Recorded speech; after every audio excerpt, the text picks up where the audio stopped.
કમોસમી માવઠાના મારથી ઈંટો પકવતા કારીગરો પરેશાન। કાચી માટી, કોલસોમાંથી બનતી ઈંટો પર વરસાદી પાણીએ કહેર વરસાવ્યો। વાવાઝોડા સાથે ખાબકેલા વરસાદથી ઈંટોના ભઠ્ઠા પલળી જતા પ્રજાપતિ કારીગરોને નુકસાન। તૈયાર થયેલ ઈંટો પર વરસાદ પડતા ઈંટ ભાંગીને ભૂક્કો થઈ જતા મહેનત માથે પડી। રાત દિવસની મહેનત પર કમોસમી માવઠાના મારે પાણી ફેરવ્યું। ઈંટો બનાવતા પ્રજાપતિ કારીગરો થયા હેરાન પરેશાન। ખેતીપાક સાથે ઈંટોના ભઠ્ઠા નષ્ટ થતા સરકાર પાસે સહાયની માંગ। રિપોર્ટર રાજુ કારિયા, વડિયા। શું નામ તમારું? મધુભાઈ। શું પ્રશ્ન છે તમારા? અમારે તો પ્રશ્ન ભઠ્ઠા ઢકાઈ ગયા છે અત્યારે।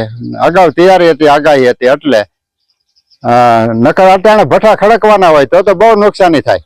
અત્યારે શું નુકસાની ગઈ તમારે? અટાણે આ પડની અંદર જે ઈંટું પાડેલી હોય, ફૂંકાતી હોય, એ બધી ઈંટું ફેલ થઈ ગઈ। ફરી વાર પાડવી પડે, એ ન હાલે। પકવી તો ફાટી જાય। પલ્લી ગઈ તો પછી હુકાઈ ન જાય? હુકાઈ ગયેલી ન હાલે, એ ફાટી જ જાય। હુકાય એટલે ફાટી જાય, પછી પકવવાની જરૂર જ નહીં એને। પછી આ બધી પ્રોસેસ? હા, ફરી વાર નવા સરથી જ બનાવવાની। કેટલી ઈંટો હશે આ બધી? હા, એક પડમાં 10,000 જેવું હોય। હા, મારા માવઠાથી નુકસાની તો બહુ ઘણી જાજી બધી છે। અત્યારે આ વરસાદ અત્યંતનો આવી ગયો છે। જોકે આગાહીની વાત તો હતી, સમાચાર તો બધાને મળી ગયા હતા। થોડું ઘણું ઢકાણું, પણ જેટલું આ પવનનું પાછા કાગળિયા ફાટી ગયા, ઉડી ગયા, એટલે નુકસાની તો થોડીક છે જ।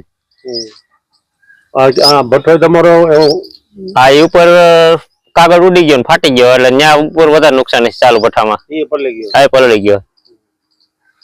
કેટલી ઈંટો છે તમારે? એ 8 થી 10,000 ઈંટું છે અંદાજિત, કાચી ઈંટું। એ બધી જો અત્યારે આવી જ થઈ ગઈ છે। આ પાછી રીસાયકલ પાછી બનાવવી પડે, આ પાછી પકવામાં હાલે નહીં। આખો થપ્પો જોઈ લ્યો। કેટલા દિનની મહેનત છે? આ રોજ 1200 ઈંટ બનાવે કારીગર, સમજ્યા? તો એ 10 દિવસની ઈંટું બહાર પડી હોય, કાચી ઈંટું।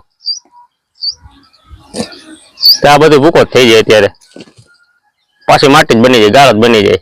આ હુકાય તો ઈંટ ફાટી જાય, હવે સમજ્યા? એટલે એ કઈ તમે પકવો? હા, તતડી જાય, આ પકવવાનું ન રહે। અને પાછી મજૂરી આને દેવી પડે અમારે, પાછી બનાવવાની બીજી વાર। આજે આગાહી તો છે જ વરસાદ? હા, આગાહી તો છે જ।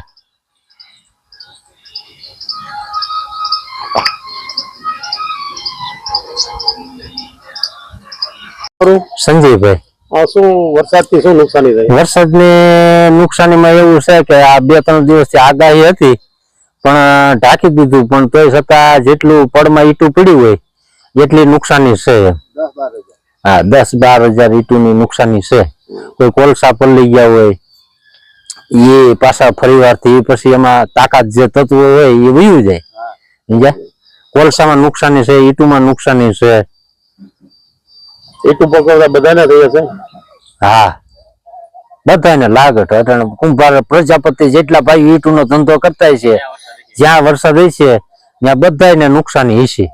કેટલા દિવસની મહેનત હશે ઈંટું બનાવવા? એમ માનો કે પડમાં 5-5 દિવસની 2 પડ હોય એટલે 5-5 દિવસની હોય એટલે 10 દિવસની ઈંટું પડી હોય, સમજ્યા? અમુક ટકા ગોઠવી દીધી હોય, અમુક ટકા જેટલું થાય એટલું ભેગું થાય એટલું કરી લઈએ, પણ ન ભેગું થાય એટલું તો એ ફેલ જ। હા।